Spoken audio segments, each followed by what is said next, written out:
It looks like a lot of people are looking at how to get Shadowbeak, so let's go through it. We've got two ways. We can either breed for it, or we can catch it. Catching it's probably easier, but can also be slower depending on how your spawns go. In any case, you can see I'm quite far north into the desert here at the Deep Sand Dunes fast travel point. And as you might imagine, we're going to be going out to the sanctuary zone out here, so just make sure you're avoiding the NPCs and stuff on the way out. And we're going to go ahead and get it to spawn. This should spawn at any time of day, but it is classified as a rare spawn, so we will need to make sure we're manipulating the speed at which the enemies spawn on the island. I do have a bit of a method for this, so a tip. So if you guys want to make the spawning on here a bit more efficient, you're going to want to come across, and once we hit the island, we want to head over to this little rock on the left here. This is going to cause the two spawns on the left I mean that the ones in the middle are spawning as well. We got one straight away. How lucky is that? Let me just make sure that I've got my Ring of Mercy on. I've got my first one to spawn already, which is kind of nice. But continuing on the run then, you're going to come on over to this rock. That's going to cause the spawn on these rocks over here to begin patrolling, which you can see right now. If you haven't got your Shadowbeak, you just head on back out and you want to go to the edge of where the weird looking spine things around the island are. Wait there for a second, everything will despawn on the island and you can start the run all over again. If you are doing this and you see an astagon, you should probably catch that as well, because that is one of the components that we can use to breed Shadowbeak. So if you don't get one for quite a while, but you have seen an astagon spawn during the case of going around here, and you will see some other pretty kind of interesting pals as you're doing this. But if you see an astagon, that should be on your menu so that you can breed for it if that's something that you prefer to do.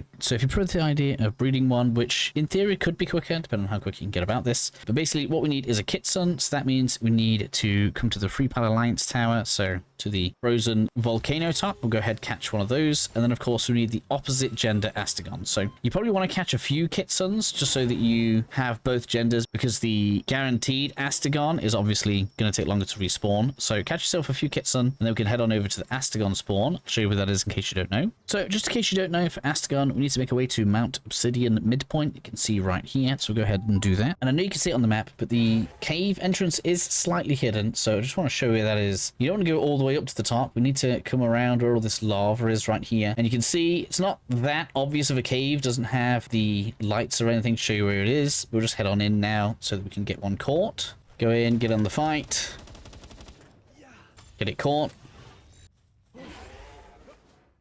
And with that done, we can now head on out and go to a breeding place so that we can put those two together. I'm not entirely certain if you guys need to see the egg, but I will show it in a second anyway. And once you've left your pals in the breeding ranks for a little while, we'll obviously go ahead and grab our eggs. And then when we hatch them, we should find that we have plenty of Shadowbeaks.